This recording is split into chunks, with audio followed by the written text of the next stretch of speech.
చేస్తానని చెప్పి చేశాను. ఎందుకంటే అక్కడ అన్న చెల్లెకు లొల్లి పెట్టారు అవునా. కానీ ఇప్పుడు ఎక్కడికి వెళ్ళాలి తెలుసా? ఇప్పుడు సుభద్రాదేవి సన్నిధానానికి వెళ్ళి వచ్చిన ఇదే ద్వారక వచ్చి ఇప్పుడు సుభద్రాదేవికి ఈ వార్త చెప్పాలి. ఏమని చెప్తావు? అక్కడనేమో అన్నయ్యకి ఏం చెప్పినావు? నీ బిడ్డను అభిమానికి ఇయ్యద్దు, ఎందుకంటే వాళ్ళు పేదవారని అక్కడ చెప్పినావు. ఇక్కడ ఏం చెప్తావు? మళ్ళీ ఇక్కడ నా యొక్క సుభద్రాదేవి మీ యొక్క హాకిరెడ్డి బలరామమూర్తి మీకు పిల్లలు ఇవ్వడం, ఎందుకంటే మీకు ఏమీ లేదు కాబట్టి మీ కొడుకు పిల్లలు ఇవ్వడట. ఎవరికి ఇస్తాడంటే దుర్యోధన కొడుకు ఇస్తాడట అని చెప్తావు. అంటే వాళ్ళు అన్న చెల్లెలు తన్నుకోవాలి, నీ కలుపు నిండాలి. అబ్బా నారాయణ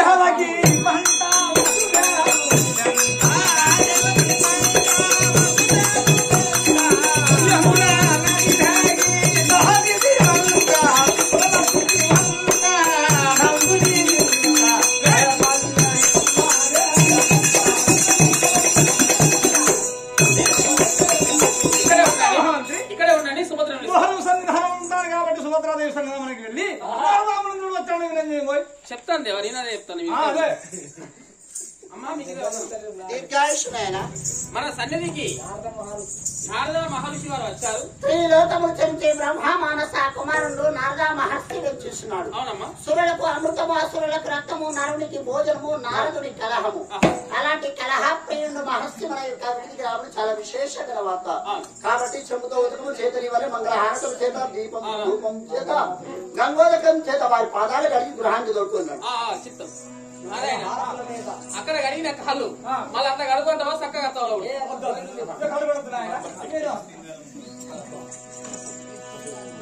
ప్రభు మీ పాదార విందనములకి ప్రణమిల్చున్నాను. పావనమయమాదు గృహమునా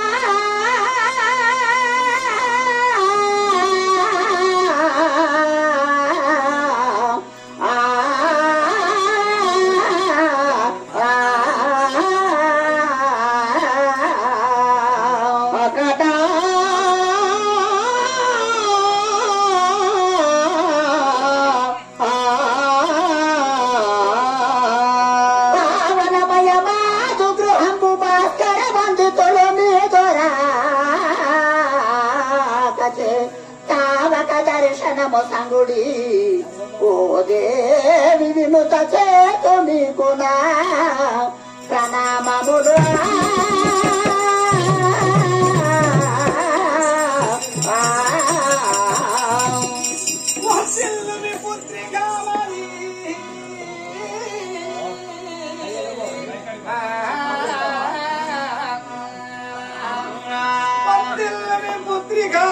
వర్దిల్లు నిరంగన్న తల్లి వనురయనయని వర్దిల్లు మీ బ్రహ్మాదరి వర్దిల్లు మీద వమోహనాంగి పరితలరామ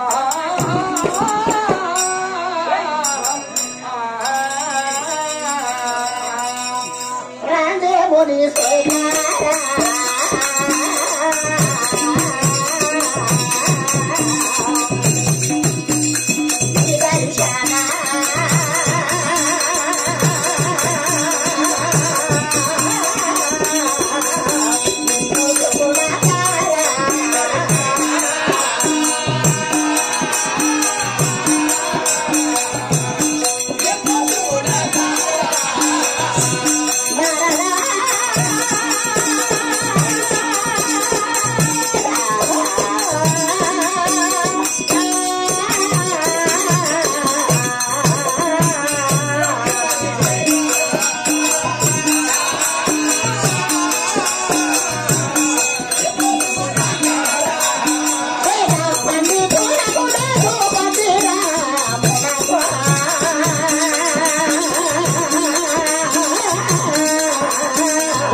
ఎందుకు వచ్చున్నారు?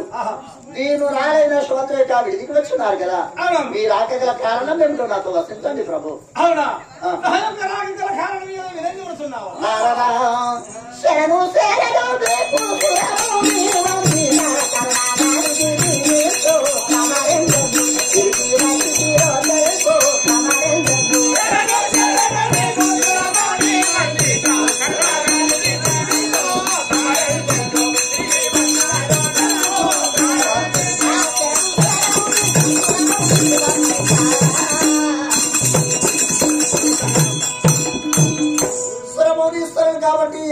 దేశాంతరములు తిరిగి నా మీదికి వచ్చినారు.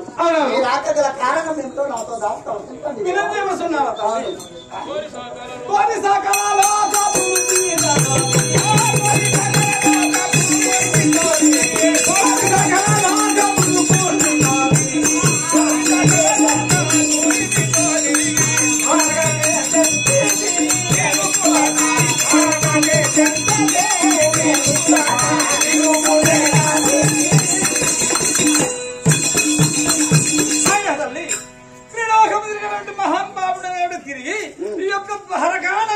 సన్నిధానంకు వేధించాను తల్లి. నా నేల గురించి వచ్చారా? అవునవును మహాప్రభు నారదా మహర్షి వింతాము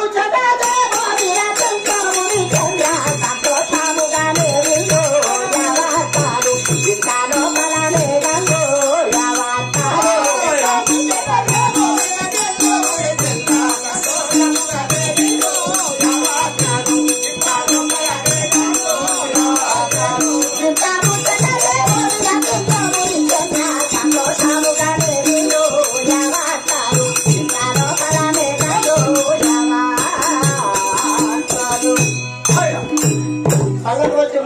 రావడం లేదు కదా.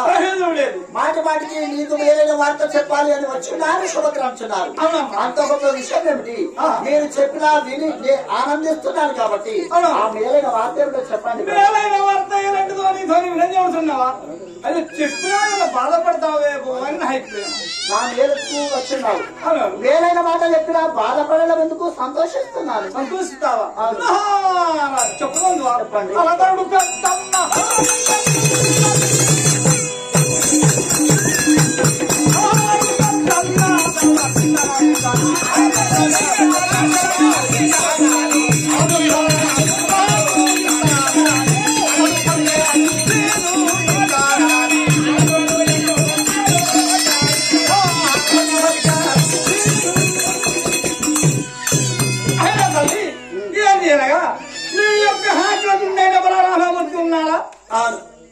అతనికి కుమార్తె చిత్ర శశిరేఖ ఉన్నది.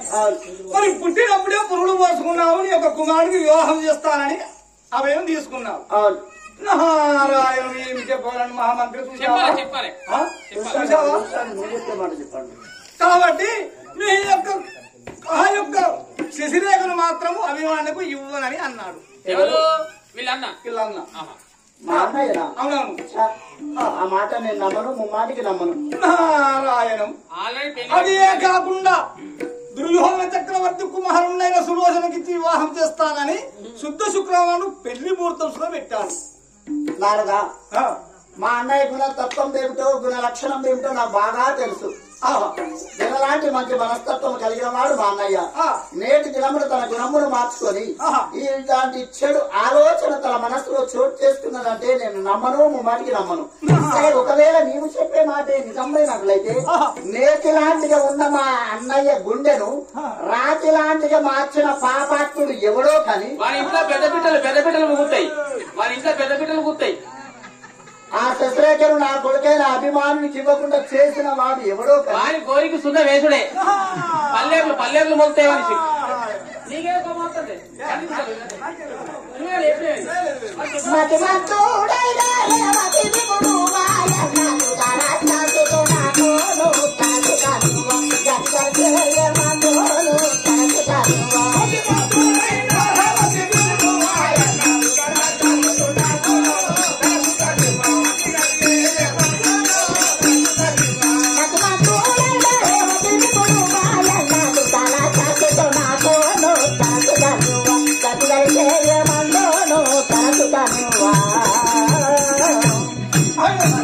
రేవతి వల్లముండైన బలాభద్రుడు నేటి దినమును తన గుణమును మార్చుకొని ఇలాంటి చెడు ఆలోచన చేస్తున్నాడంటే సరే, అతని గుణమును మార్చిన వాడు ఎవరు? నేను ఇప్పుడే సభలో కలిగిన మా అన్నయ్య బలాభద్రుడు ఉన్న చోటికి వెళ్లి ఈ మాట నిజమా లేక అబద్ధమా అన్నది ఇప్పుడు తెలుసుకొని వస్తాను. ఒక్కసారి నీ యొక్క అన్నయ్య సన్నిధానంలో వెళ్ళి మందలించు, నీకే అర్థం వస్తున్నాను. సరే స్వామి, నేను వెళ్తాను.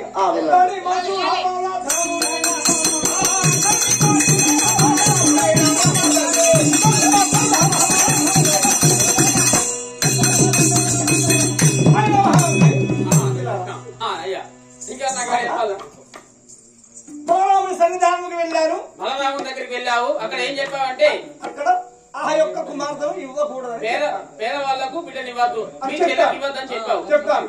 ఇక్కడికి వచ్చి సుభద్రదేవి యొక్క హక్కులు ఉన్నాయి కానీ కుమార్తెను ఇవ్వలేదని ఇక్కడ చెప్పాను. సుభద్రదేవి ఇప్పుడు బలరాముడి సన్నిధానంకు వెళ్తాది, వెళ్ళి అడుగుతాది. కాబట్టి చిత్తం దేవా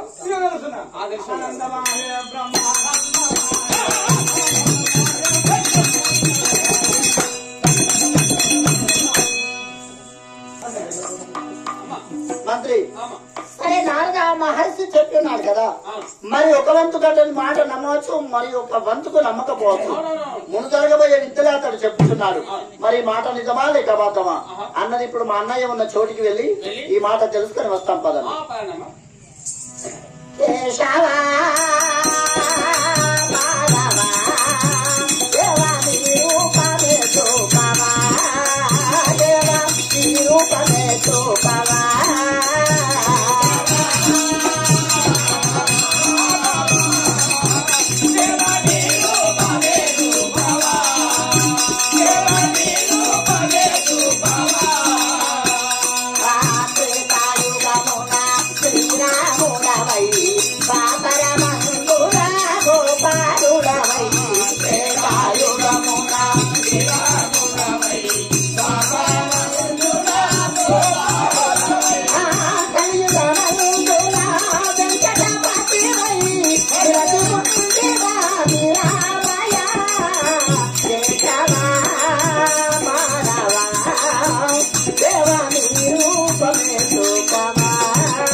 సభకు ఏనాడు నేను వచ్చిన దాని కాదు, రాక ఇదే తొలిసారి.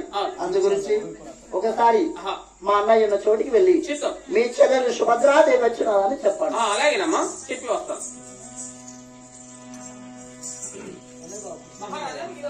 మంత్రి చెల్లెగా వర్తిల్లండి. మీ చెల్లె సుభద్రాదేవి సభలోకి వస్తున్నది. సభలోకి వచ్చి ఉన్నదా? సరే ఇందాక ప్రవేశం పెట్టండి. అలాగే సింహాసనం వేయరా?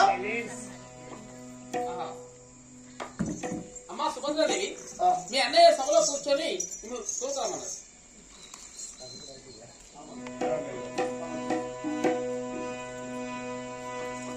ఆ ప్రజా నీ పాదాల విందనములకి ప్రాణం పిలుచున్నాను. చెల్లెగా వర్తిల్లండి. ఆ ప్రజా వందనములు అగ్రజ దీక్షితనా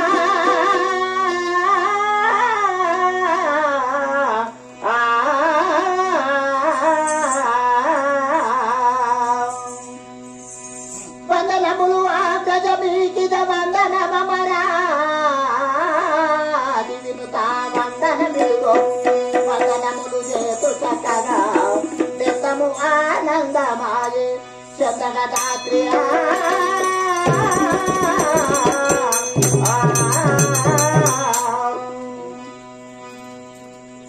నీ సభకు నేను ఏనాడు వచ్చిన దానిని కాదు. అవును తల్లి, తొలిసారి వచ్చిన్నాను. ఎందుకు వచ్చినానో తెలుసా? నేటి దినమున నీతో ఒక మాట కలిగి నీ సభకు వచ్చినాను అన్నయ్య. అవునా? ఆ మాట ఎందుకు చెప్పంచున్నావా? చెప్పండి.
తల్లి. దండం అంటే అర్థం ఏమిటి తెలుసా? దండకు తగిన దానం ఉండాలి, బండకు తగిన శిల్పం ఉండాలి, పిండికి తగిన రొట్టె ఉండాలి, భార్యకు తగిన భర్తే ఉండాలి. దండ పెద్దది అయితే దానం చిన్నది అయితే దండ తెలుసున్నది, పూలు రాలుచున్నది. పిండికి తగిన రొట్టె అయితేనే రుచికరంగా ఉంటది, బండకు తగిన శిల్పం అయితేనే అపురూపంగా ఉంటున్నది. అందుకని చేతులు జోడించి దండ ప్రమాణములు ఆచరిస్తున్నానన్నయ్య. అంతఃపురంలో ఉండబడినటువంటి స్త్రీలు సభలోనికి రావడానికి కార్యార్థం ఏమిటి తల్లి?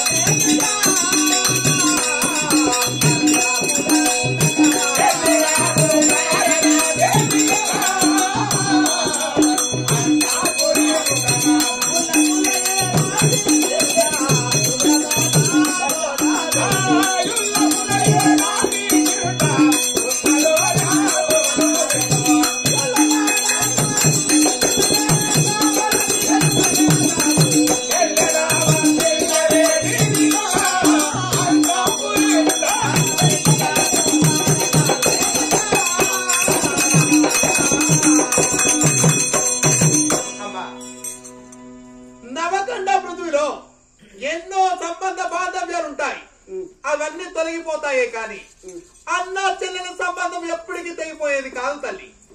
నా మాట వినండి. పుల్ల పుల్ల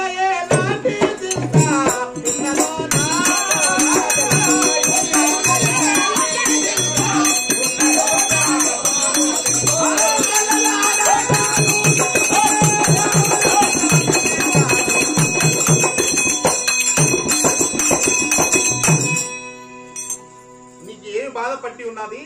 నా దగ్గరికి ఏడ్చుకుంటూ వచ్చావు, ఎందుకు వచ్చావో చెప్పండి తల్లి. అన్నయ్య, ఈనాడు నీ సభకు నేను వచ్చిన దానని కాదు, తొలిసారి వచ్చాను. అవును తల్లి. నేటి దినమున నా చెవులకు ఒక పాపిష్టి మాట వినవచ్చుకున్నానన్నయ్య. ఆ మాట అడిగినా నీ మనసు బాధపడదు కదా? బాధపడదు తల్లి, నీవు నా చెల్లెలవు. నా మనసు ఎందుకు బాధపడుతున్నానమ్మా? క్రోధం చెయ్యవు కదన్నయ్య. సరే, నా చెవులకు వినవచ్చిన మాట అడగడానికి వచ్చాను కదా. ఆ మాట అడిగినా గాని దాపరికము లేకుండా ఆ మాటకు సూటిగానే జవాబు ఇవ్వగలనని నా చేతులు చేవేసి ప్రమాణం చేయి. సరే తల్లి. అడిగినా నీ మనసు బాధపడదు, క్రోధం చేయవు కదా? చేయరు తల్లి. అడుగు మనుషున్నావా? అన్నయ్య పరమ అమ్మ నీ సుతానభిమా నా సుత నక్క ఎక్కడ నాగలోకం ఎక్కడ మీరు ఎక్కడ నేను ఎక్కడ నక్క లాంటి వాళ్ళు మీరు నాగలోకం లాంటి వాళ్ళు మేము నా సుత కావాలి ప్రాణహత్యలు చేస్తున్నారు కాలుతో తన్నావు కానీ కత్తితో నాకు గొంతు అతను పోయలేదు. నేను ఇక ప్రాణంతోనే ఉన్నాను దానితో మారాడానికి వచ్చి రాకతోనే నీ రంగులపై కూర్చుని పెట్టుకుని వీడని బంధమంటే అన్నా చెల్లెల అనుబంధం అని నీ నోరు పలికిన్నావు కదా అన్నయ్య. ఎప్పుడైతే నీ సుతన అభిమానునికి అనేసరికి నీ రంగుల నుండి నెట్టి వేస్తున్నావు. నా కుమారుడు ఏనాడైనా నీ మాటకి ఎదురాడి ఉన్నాడా? నా కుమారుడు ఏనాడైనా నీ మాట ధిక్కరించున్నాడు అన్నయ్య. ఏమున్నది నీ సుతాన అభిమానుల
శశరేఖను నా కొడుకై నా అభిమానుడికి ఇవ్వనని అనరాని మాటలు ఆడి ఉన్నావట. ఎవరు చెప్తే నీ గుణమును మార్చుకున్నావు? నేతి లాంటికున్న నీ గుండెను రాతి లాంటిగా మార్చిన పాపాత్ములు ఎవరు? సుభద్ర అవును నా సుత నీకు ఇవ్వాలి.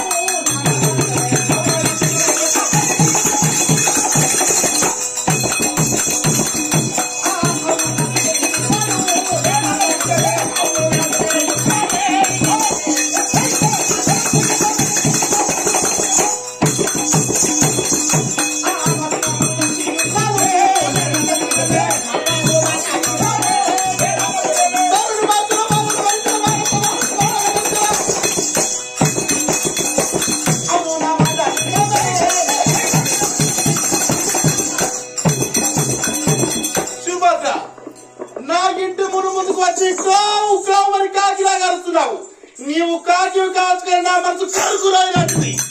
నా మనసు కరిగేది కాదిక. వెళ్ళిపోనా గృహము ముందటి నుండి. అన్నయ్య ఏమిటి? కాకి కావు కావు కావు అని అరుస్తుంది, కానీ ఆ కాకి అరుపులో ఒక గూఢార్థం ఉన్నది. అదేంటో నీకు తెలుసా? ఏమిటది? తల్లి గర్భం నుండి భూమి మీదకి రాగా తీసుకువచ్చే వస్తువు ఏది లేదు, తిరిగి పరలోకానికి వెళ్ళగా తీసుకువెళ్లే వస్తువు కూడా ఏది లేదు. ఆస్తులు మనవి కావు, పాస్తులు మనవి కావు, ధనము కాదు, ధాన్యం కాదు, సర్వస్సులు ఏది కూడా మనవి కావు కావు కావు అనడానికి అరుపు కాకి అరుపు. కాకి అరుపులో ఉన్న గూఢార్థం ఏమిటో తెలియని కఠిన చిత్తుండబోయినట్టు మాత్రం ఎందుకు బాబు నీ బిడ్డను? నీకేమి ఉన్నా? నీ ఇంటి ఆడబిడ్డను ఇవ్వను. తోడబుట్టాను లేదు, నీ కూడా పెరిగాను. ఇవ్వను కాక ఇవ్వను. నువ్వు చీకి విడిసెను అనుపు చీకి బ్రతికిన నీ ఇంటి ఆడబిడ్డను అన్నయ్య. 7 తరాల నాటి ఆడబిడ్డ అయినా ఎత్తి 7 దోస్తులు పోస్తే తగులుచున్నారు అన్నారు, కానీ ఆ పని చేయలేను. ఎందుకు తెలుసా? నీ ముగ్గురి తోడా లేక లేక నేను ఒకదానిని పుట్టి ఉన్నారు. ఏనాటికైనా మీ క్షేమాన్ని నేను కోరుకునేదాన్ని అన్నయ్య. ఆడబిడ్డను అన్నయ్య, ఆడబిడ్డను ఏడిపించడం ధర్మము కాదన్నయ్య. అన్నయ్య బలరామ అన్నయ్య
మాటలాడి ఉన్నావట. ఎవరు చెప్తే నీ గుణమును మార్చుకున్నావు? ఎవరు చెప్పలే. సరే అన్న, కొడుకే పుట్టాడు, కోడలెక్కనో పుట్టే ఉండుచున్నది, కానీ నీ బిడ్డను వెలికిస్తున్నావు. నీ బిడ్డను చేసుకునే రారాజు ఎవరు? వారి పేరని చెప్పండి అన్నది. ధనవంతుడు, గుణవంతుడు, అష్ట సంపన్నం గల వ్యక్తి దుర్యోధన కుమారకుడైన సులక్షణకి ఇచ్చి శుద్ధ శుక్రవారం రోజున కళ్యాణం చేస్తున్నాడు. అన్నయ్య బలరామ, ఏమిటి? వానికిస్తే నా బ్రతికేమనుచున్నాడు. ఆలోచించి నేను తీసుకున్నావు అన్నయ్య. మా పగవారిని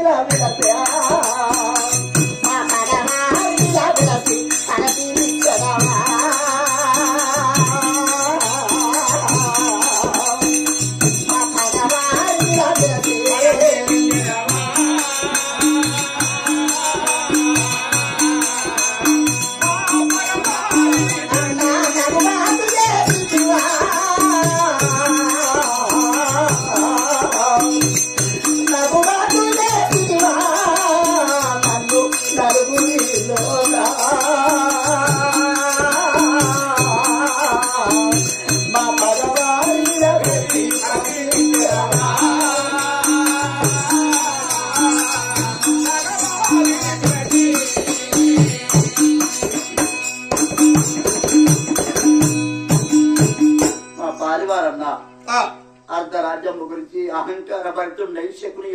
తీసుకువచ్చి వాటిని మాయ పాసికలుగా తయారు చేసి అర్ధరాజ్యం ఇవ్వలేక మాయ దూతముల సర్వస్వం ఓడించిన కిరాతకున్నయ్య నీ కూతురు వారింటిలో సుఖపడుతూ ఉంటే వారింటిలో మెదులుతూ ఉంటే నా మనస్సు తరిస్తుందా అన్నయ్య నేనే పాపము చేస్తున్నానన్నయ్య అన్నయ్య పుట్టిన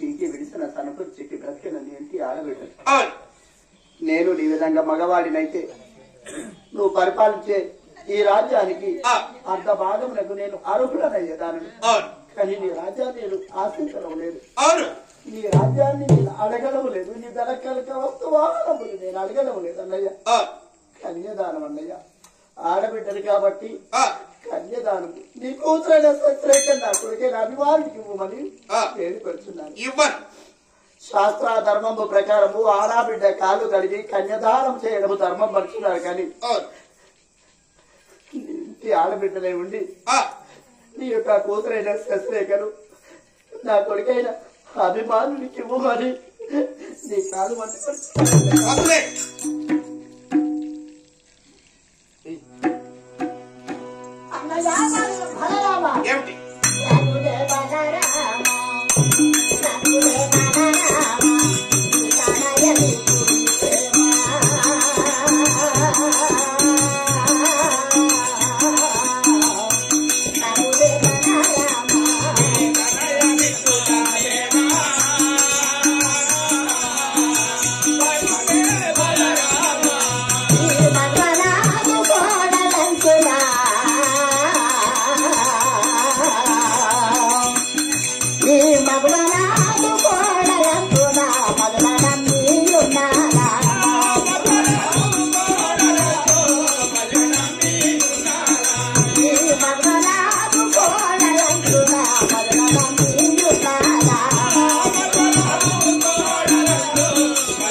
వెయ్యి కళ్ళతో కొన్నంత ఆశతో నేను ఎదురు చూస్తూ నీ యొక్క గృహంలో ఉన్నాను నా ఆశలని నిరాశలు చేయటానికి నీ ధర్మము కాదు పుట్టెడు తేనీలో ఒక నీళ్ళ చుక్క వేస్తే ఎలాంటిగా చెడిపోచున్నాను అలాంటిగా నా ఆశలని చెడగొట్టున్నా ఇది ధర్మము కాదు ఇది అధర్మం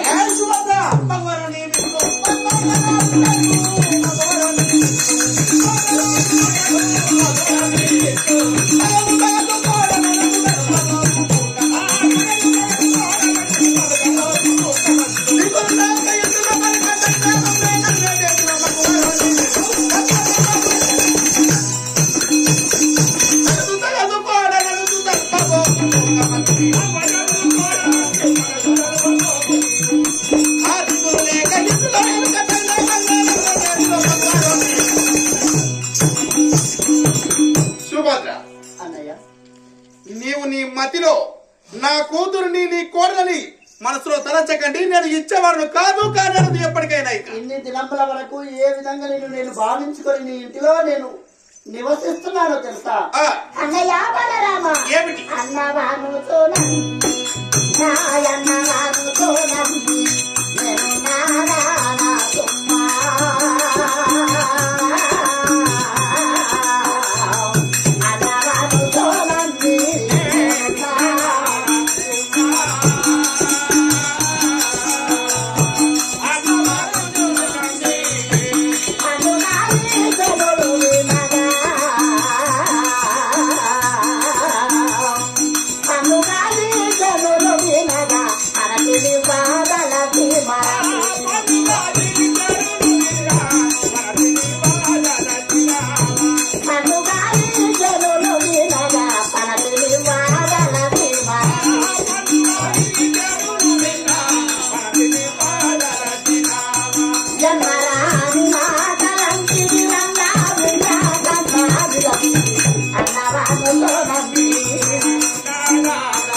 నా అన్నయ్యవి కదా, నీ గుణగణములు ఏనాటికైనా ఇలాంటిగానే ఉండిచ్చినావనే భావన చేత నీ ఇంట్లో నేను నివసిస్తున్నాను. అది కాక నీ కూతురు పుట్టిన సందర్భం లోపల పురుడు పోసుకున్నాను, కుడికరంతో చేతులు పెట్టి ఉన్నాను. 10 మంది సమక్షం లోపల ఏనాటికైనా నా కూతురైన శశిరేఖను సుభద్ర నీ కొడుకైన నీరాది మనకి ఇస్తా ఇస్తా ఇస్తా ఇస్తా అని మాట ఇచ్చున్నావు. అది నాలుక నాలుక తాగిమంటారు. అది సుభద్ర అప్పుడు నీకు కుడికరంకు 100 రూపాయలు కావచ్చు, ఇప్పుడు నీకు 1,00,000 రూపాయలతో నా గృహం నుండి వెళ్ళిపోండి. అదే గర్వం, అదే అహంకారం. మనిషికి అహంకారం పనికిరాదన్నయ్య.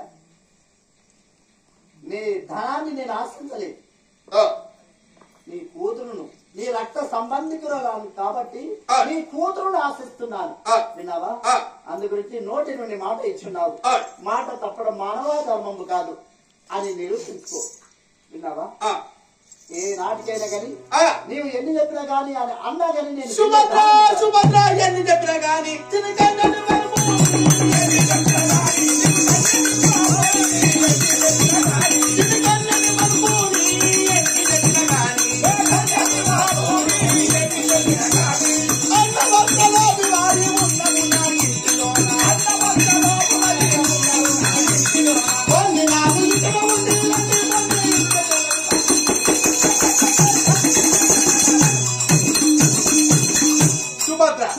నా ఇంటిలో ఎలా ఉన్నావంటే వంటింటికి ఆశపడిన కుక్కలాగా ఉన్నావే. నా ఇంటి నుండి వెళ్ళిపో, కుక్క వెళ్ళిపోనిక. అన్నయ్య ఏమిటి మాట మారాడుచున్నావు కానీ అర్థం ఎవరికి వస్తుందో గ్రహించలేకపోతున్నావు. విన్నావా? ఏమిటి? గుప్పెడకు మెతుకులకు ఆశించి కుక్క ఏ విధంగా ఇంటిలో ఉంచున్నావు అలాంటి ఒక కుక్క విధంగా ఉన్నావు అని మాట అన్నావు. ఆ మాట ఎవరికి వస్తుందో అర్థం ఎవరికి వస్తుందో గ్రహించలేకపోయావు. ఆడిన మాట తప్పడం రాక్షసుని వంతు, ఊంచినది నాకడం కోడి లక్షణము, కక్కినది తినడము కుక్క వంతు అన్నారు. మానవుడు సాయంత్రం భోంచేస్తాడు, ఉదయాన్నే కక్కుచున్నాడు. కక్కిన దాన్ని ఎవరన్నా తిరిగి భోంచేస్తాడా? అందుకే వాడిని మనసి అన్నాడు. కుక్క సాయంత్రం భోంచేస్తుంది, ఉదయాన్నే కక్కుచున్నది. ఎక్కడ దొరకకపోతే దిక్కు లేకపోతే కక్కిన దాన్ని తింటది. అందుకే దాన్ని కుక్క అన్నాడు. మీ నోటి నుండి మాట బయటకు వచ్చాది ఏమని? నా కుమార్తెను నీ కొడుకు ఇస్తానని మాట ఇచ్చాను నేను. ఏమని? నా కుమార్తెను నీ కొడుకు ఇస్తానని మాట ఇచ్చాను.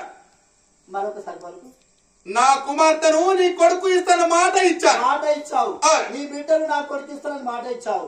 మాట నోటి నుండి బయటకు వచ్చి ఉన్నానంటే దేనితో సమానము? కక్కిన దానితో సమానం. ఆ కక్కిన దాన్ని తింటాను. కుక్క నీవాడే సుభద్ర మాటలు మితిమీరుతున్నవి.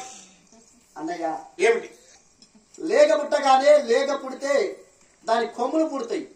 కొమ్ములు పుడితే పర్వాలేదు కానీ అది కుమ్మడం నేర్చుకోకూడదు. అహంకారం చేత 10 రూపాయలు జేబులో ఉండగానే వాడెంత వీడెంత వాడిదంతా వీందంతా అంటే వాడు వీడిద్దరు కలుస్తారు వీడేదంతా. ఏమిట్రా? అందుకే మనిషికి అహంకారం పనికిరాదు. నేను అన్నమాట చంపి నీ ఇంటిలో గుప్పెడు మెతుకులకు ఆశించే నేనున్నాను.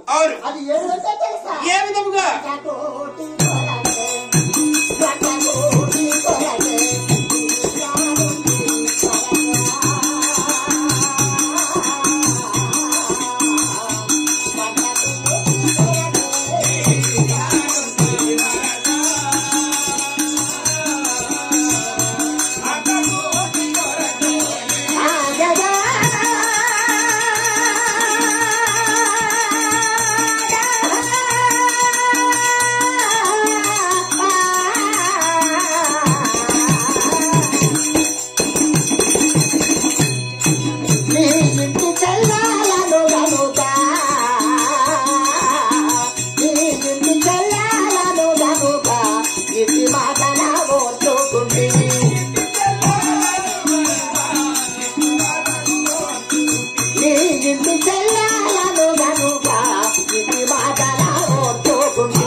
తింటున్నట్టు కుంటివాని దగ్గరికి గంగ వచ్చినట్టు గుప్పెడు మెతుకులకు ఆశించి నీ ఇంటిలోనే ఉన్నాను. అవును, నీ ఇంటిలో ఉన్నందులకు నీ తోడ పుట్టిన చెల్లెలను అని కూడా చూడకుండా నీ నోటికి వచ్చిన కూతలు కూస్తున్నావు. నేను రక్త సంబంధం కాబట్టి అన్నయ్యవి కదా అన్న ఓర్పుతో ఓదార్పుతో నేను ఉంచున్నాను. కానీ ఈ మాట పాండవులకు తెలిస్తే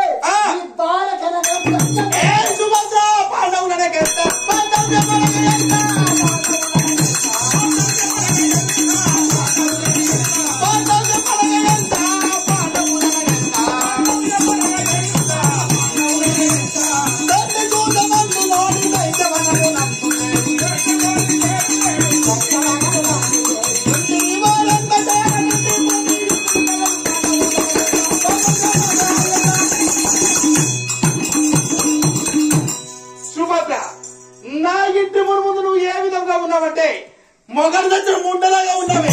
వెళ్ళిపో. నీ బిడ్డను నా కొడుకైన అభిమానునికి ఇవ్వకుండా పర్వాలేదు, కానీ నా భర్తను ఒక మాట మాట్లాడినా కానీ నేను ఓర్పుతో ఓదార్పుతో ఉండేదాన్ని కాదు. విధవ అంటే అర్థమే ఉండదు, నీకు తెలుసా? ఏమిటి? భర్త చనిపోయిన తర్వాత బ్రతికేదాన్ని విధవ అంటారు. భారత వీరుడు, ప్రపంచ ధీరుడు, రెండు హస్తములతో ఇరు చేతులతో యుద్ధం చేయడం చేతనే నా భర్త విజయుండ నా పేరు వచ్చి ఉన్నది. అలాంటి వ్యాపార యుగంలో మహాబలశాలి అయిన నా భర్త బ్రతుకుండగా నేను ముందు ఏ విధంగా వెళ్తున్నాను? అయినా తెలిసిన వాడైతే నలుగురితో స్నేహం చేయరాదు, చేయకూడదని చెప్పారు. ఎవరెవరితో స్నేహం చేయకూడదో తెలుసా? నేను ఇంతకు ముందే చెప్పాను. మాటలు అర్థం ఎవరికి వస్తుందో గ్రహించలేకపోతున్నావు. నలుగురితో స్నేహం చెయ్యరాదు. ఆ నలుగురు ఎవరో తెలుసా? మప్పిడిసిన ఎండ, మొగలిసిన ముండ, పాగులు పట్టిన బండ, దేశం తిరిగినకుండా ఈ నలుగురు ఒకే సంఖ్యలోకి వస్తారు. మబ్బు ఇడిసి ఇడిసి ఎండగొట్టాలనుకో శరీరానికి తీవ్రమైన గాయం లాంటిగా చేస్తుంది, దేహం డసి నొందుతుంది. ఏ పని చేసినా చేయడానికి చేత కాదు. మబ్బిడిసిన ఎండ, మొగలిసిన ముండతో స్నేహం చేస్తే వాని ఏడాదికైనా 10 మందిలో పెడుతుంది, 10 పాలు చేస్తుంది. దేశం తిరిగిన గుండెతో నీతివంతుడు స్నేహం చేసినా వారి గుండాయుధం దీనికి తప్పకుండా వస్తుంది. పాకులు పట్టిన బండపై తెలిసి కాలువై జారడమే, తెలియక కాలువై జారడమే. బండ జారవలసిందే నీ పంట. అన్నయ్య, ఏమిటి? నీ బిడ్డను నా కొడుకు ఇస్తలేవు అన్న ఆవేశంతో ఏదో మాట విడిచిపెట్టాను చిన్నదాన్ని, కాబట్టి క్షమించండి. ఏమిటి?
ఇవ్వను.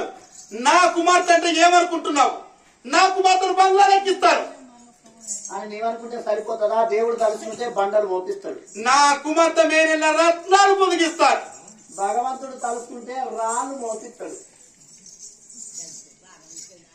నా కుమార్తెకు పంచవర్ష పరమన్నాడు భోజనం చేపిస్తాడు. సర్వేశ్వరుడు తలుచుకుంటే ఫలములు తినిపించడానికి నీ బిడ్డను అడవికే పంపుతాడు. సుభద్ర, నీ పాండవుల బ్రతుకు నీ బ్రతుకు ఎటువంటిదో చెప్తున్నాను రండి.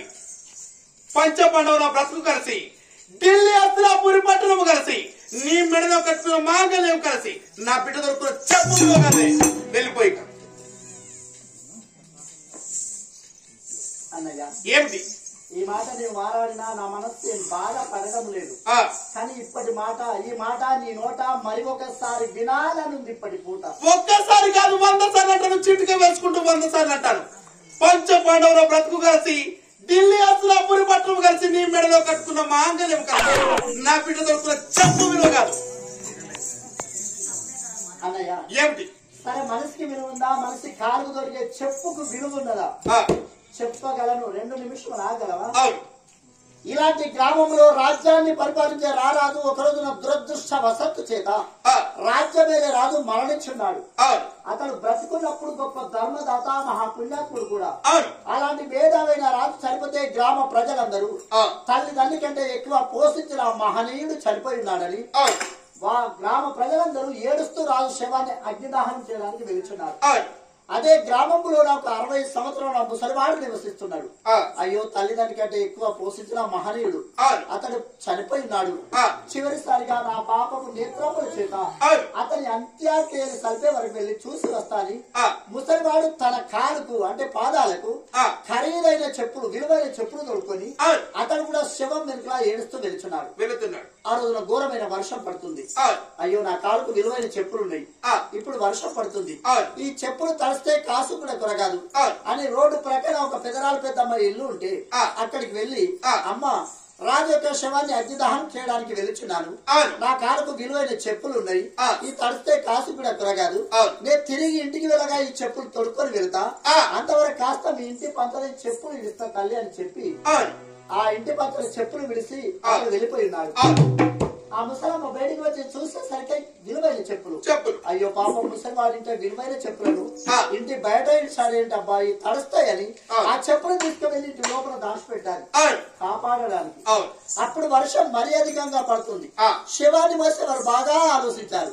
అయ్యో ఇంత ఘోరమైన వర్షం పడుతుంది, ఈ శవాన్ని అగ్ని దహనం చేయాలంటే ఈ వర్షానికి అగ్నిదహనం కుదరదు. కాబట్టి వర్షం తగ్గేంత వరకు తలదాచుకుందామని శవాన్ని మోసేవారు వచ్చి వారు కూడా ముసలమ్మను పిలిచి అమ్మ 10 నిమిషాలు మీ ఇంటిలో మాకు చోటి మేము తలదాచుకుంటాం, ఈ శవాన్ని మీ వాకిట్లో పెడతాం, వర్షం తగ్గిన తర్వాత మేము వెళ్ళిపోతాం తల్లి అన్నారు. ఆ ముసలమ్మ ఏమన్నా తెలుసా? అతను రాజైతే ఏమిటి, రే రాజైతే ఏమిటి, మనిషి బ్రతుకున్నప్పుడే మనిషికి విలువ, చనిపోయిన తర్వాత కాసు కూడా దొరకదు. విలువైన శవాన్ని తీసుకువచ్చి నా ఇంటి ముందులో పెడతాను అంటున్నారు. ఆ శవాన్ని తీసుకువెళ్లి గటేర్లో వాడి మరి అతడు బ్రతుకున్నప్పుడు ఆ రాజ్యాన్ని పరిపాలించిన ధర్మదాత మహారాజు రాజ్యాన్ని రాజు శవాన్ని ఏమో గడ్డేలో వారేది అన్నది.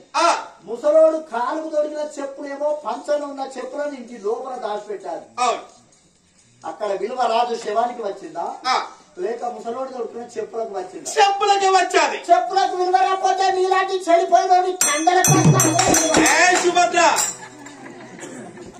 శ్రీమంతమనే ఉడుకు రక్తం నీలో ప్రవేశిస్తున్నది కాబట్టి ఆవేశానికి వెళ్తున్నావు.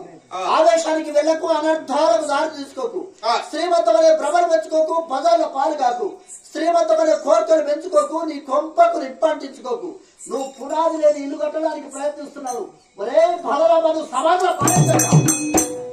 సుభద్ర ఏమిటి నీ మాటలు వింటే నాకు ఏమి అర్థం కావడం లేదు. నా మాటలు నీకెట్లా అర్థమవుతుందా? నా పర్య విధంగా నువ్వు ఉన్నావు, బ్యాండు నేను కొడతాను. పర్య ముందరికి వెళ్ళి బ్యాండు కొడితే దానికి అర్థమవుతుందా? నీ మాటలు వింటే నీటిలో తిరిగే చేపకు ఛాయ పోసినట్లు ఉన్నది. నా మాటలు నీకు అర్థమవుతలేవంటే కూడా ఒక సన్నివేశం చెప్తా. ఏమిటి? ఇలాంటి గ్రామంలో ఒక మహాకోటీశ్వరుడు ధనవంతుడు ఒక రైతు ఉన్నాడు. అవసరమైతే సగం గ్రామాన్నే కొంటాడు. అంత గొప్ప ధనవంతుడు. అతనికి లేక లేక ఒక కొడుకు పెట్టాడు. బలములో శ్రీమంతంలో మా గ్రామ ప్రజలకు నాకు తేడా ఉన్నప్పుడు నా కొడుకు చదువులో కూడా తేడా ఉండాలని ఆ గ్రామ ప్రజల పిల్లవాళ్ళను తెలుగు పాఠశాలలో చదువుతున్నారు. మరి నేను ధనవంతుణ్ణి, చదువులో తేడా ఉండాలి కదా అని 4 సంవత్సరాల వయస్సులో ఆ కొడుకుండగానే అతన్ని తీసుకొని వెళ్లి మద్రాసు లాంటి రాష్ట్రంలో వేసి ఇంగ్లీష్ మీడియం పాఠశాలలో చేర్పించాడు. 12 ఏళ్ల వయసు వచ్చేసరికి కూడా ఆ పిల్లవాడిని ఇంటికే తీసుకురాలి. 12 ఏళ్ల వయసు వచ్చేదాకా అక్కడనే ఉండేసరికి ఆ పిల్లవాడు తెలుగు వారికి పుట్టిండు కానీ తెలుగు భాష రాకుంటేనే మర్చిపోయాడు. ఏ పదం మాట్లాడినా ఇంగ్లీష్ లోనే మాట్లాడతాడు. దేశంలో పాఠశాలలకు సెలవులు ఇచ్చారు. పిల్లవాళ్ళందరూ పాఠశాలలో చదివే పిల్లవాళ్ళందరూ వచ్చి ఇళ్లలో క్రికెట్ ఆడుకొనిచున్నారు.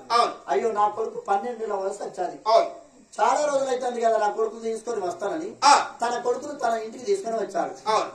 అతడు కూడా ఆ పిల్లవాళ్ళతో జతకూడి క్రికెట్ ఆడుకోవడానికి వెళ్ళాడు. ఎండగడ్డి భరించలేక పిల్లవానికి దాహమైంది. నీరు త్రాగుదామంటే ఆ గ్రామంలో మంచినీళ్ళ బావిలు లేవు. వాటర్ ట్యాంక్ ఒకటి ఉన్నది. నల్లల సహాయంతోనే వారు నీరు త్రాగుతారు. ఇప్పుడు నల్లలు రానే టైము. మరి ఇక్కడ ట్యాంక్ ఉన్నది కదా, నాకు దాహం అవుతుంది నీరు త్రాగుతానని పిల్లవాడు వెళ్లి ట్యాంక్ పైకెక్కి నీరు త్రాగే సమయం లోపల కాలు దారి పిల్లవాడు ట్యాంక్ లో పడ్డాడు. ట్యాంక్ లో పడి చేతులు కాళ్ళు ఆడిస్తూ అరుస్తున్నాడు. అక్కడ గొల్ల పెట్టుకుంటా ఒక గొల్ల అయితే చూశాడు. అయ్యో పిల్లవాడు ట్యాంక్ పైకెక్కాడు, ఇంతవరకు తిరిగి వస్తలేడు, ఏదన్నా ప్రమాదం కలిగాలో ఏంటి నేను చూసి వస్తానని ఆ గొల్లతడు ట్యాంక్ పైకెక్కి చూసేసరికి చేతులు కాళ్ళు ఆడిస్తూ పిల్లవాడు అరుస్తున్నాడు. అయ్యో పాపం పిల్లవాడు చనిపోతాడు అని ఆ గొల్లతడు చేదాకా పిల్లవాడిని బయటికి తీసిన తర్వాత ఆ పిల్లవాడికి తెలుగు వస్తేనేమో అన్నయ్య నా ప్రాణములు కాపాడావు, అన్నయ్య నీ పేరేంటి అని తెలుగులో అడిగేవాడు. తెలుగు రాదు కదా, ఏ పదం మాట్లాడినా ఇంగ్లీష్ లోనే మాట్లాడతాడు కదా. What is your name brother అన్నాడు.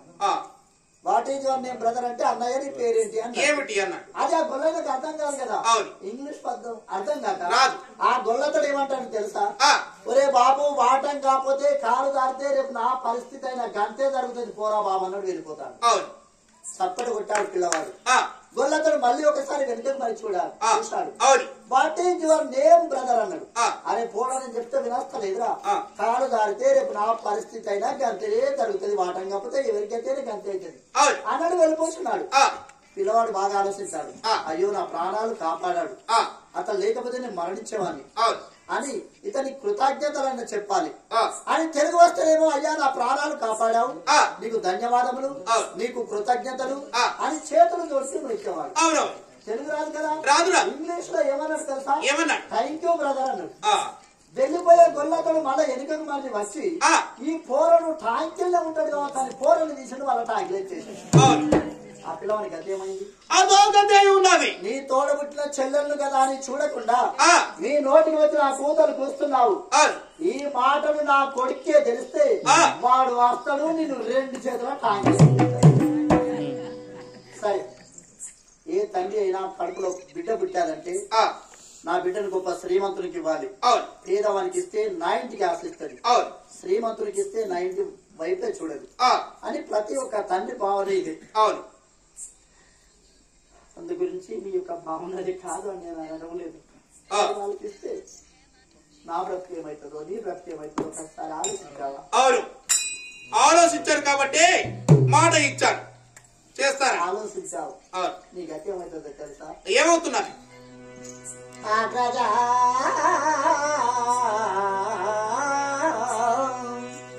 మా పాలి వారు కౌరవరా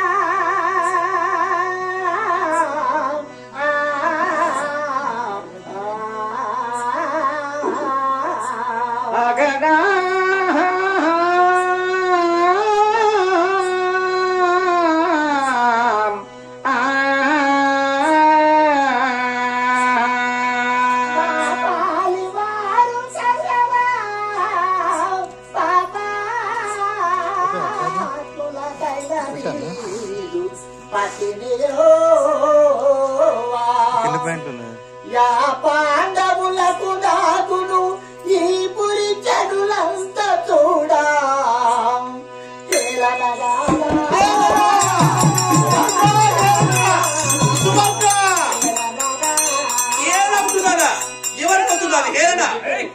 శ్రీమంతము చూసి దుర్యోధనుడి కొడుకు సురక్షణకిస్తే నీ బ్రతుకు